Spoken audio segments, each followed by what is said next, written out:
Good morning.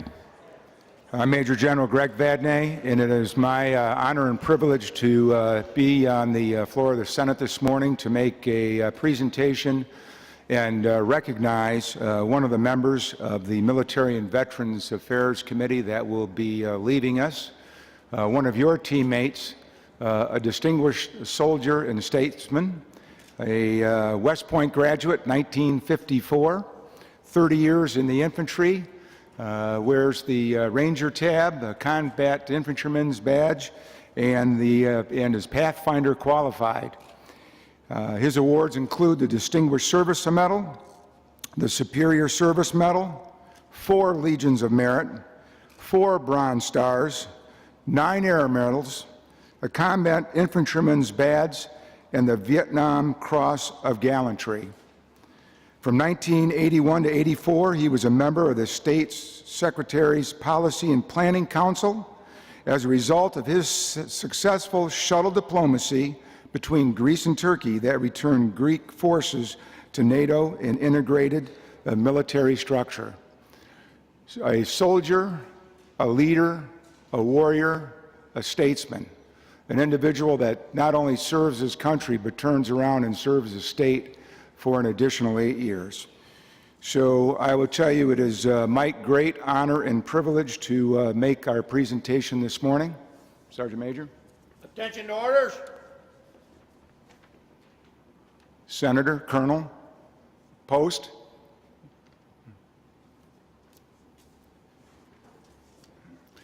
This is a very brief summary of John's career. For distinguished performance and commendable service to the Michigan National Guard. While serving as state senator and member of the State Military and Veterans Policy Committee, his notable commitment, provision, and dedication provided legislative support and funding for Michigan services and Michigan veterans. In addition to his governmental support, Senator Pappageorge hosted the annual Senate Memorial Day ceremony to honor the Michigan service members who gave the ultimate sacrifice, duty, honor, and country. Senator John Pappageorge and his faithful and exemplary service in the state legislature and steadfast devotion to our service members reflect upon his great credit upon himself, the Michigan Department of Military and Veterans Affairs, and the state of Michigan. This is certified by Major General Gregory Vadnais, the Distinguished Service Medal to Senator John Pappageorge. Signed, the Adjutant General of the State of Michigan, Greg Vadnais.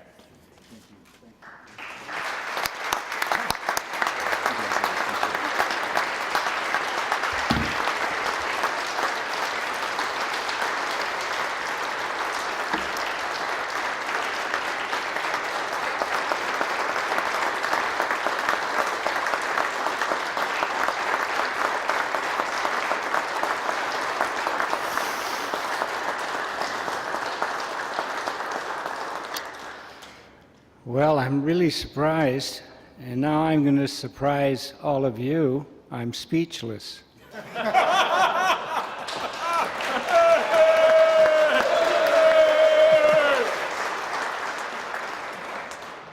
So I just want to say thank you to everybody. And thank you for sharing the 8 years in the Senate with me. I'm truly grateful.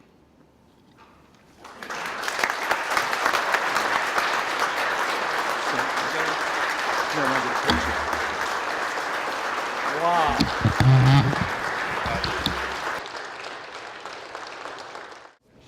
Yeah, I'd like to, before I leave the rostrum, I'd like to recognize the remaining members of the Military and Veterans Committees that are here. Senator John Molinar, Judy Emmons, Vincent Gregory, Pat Colbeck, and Virgil Smith. If you could please stand and we can recognize and thank you for your service.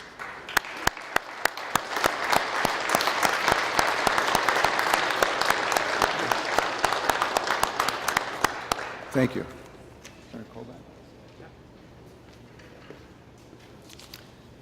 I want to take just a couple moments here to recognize the achievements of Senator Pappageorge from a legislative perspective on behalf of our veterans.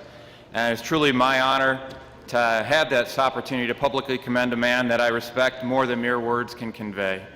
During my rookie term as a legislator, he has been my mentor, my trusted confidant, and my friend. The state of Michigan has been truly blessed by his over 14 years of service in the Michigan legislature.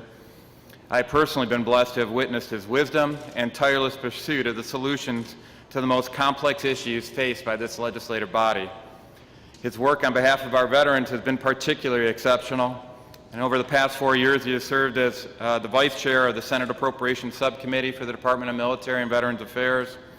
And these past 4 years have resulted in significant improvement to the services offered to our veterans.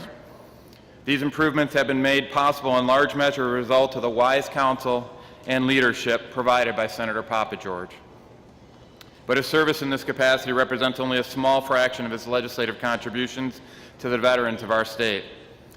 He has consistently sought to protect the best interests of our veterans and their families and has done much to promote their voice in our deliberations. He has passed resolutions commemorating the 200th anniversary of his alma mater, West Point, granting a federal charter to the Korean War Veterans Association, ensuring that the DD-214 discharge paperwork that all veterans have to deal with is conveyed to each county so that the county counselors are advised of veterans needing services. He also recognized the World War II Legacy Memorial as the official tribute to Michigan's contributions during World War II.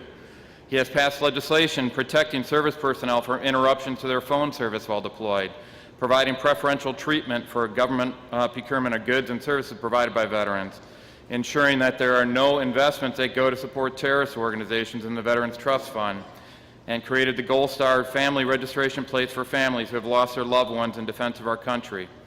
And he has strengthened the Michigan Veterans Facility Board of Managers and revised the Michigan Military Act to honor the service of those who have sacrificed much on behalf of our security. So after so many years of exemplary and selfless service, it harkens me back to the service of General George Washington. And I'm not going to make any wisecracks about whether or not somebody may have served with him or not.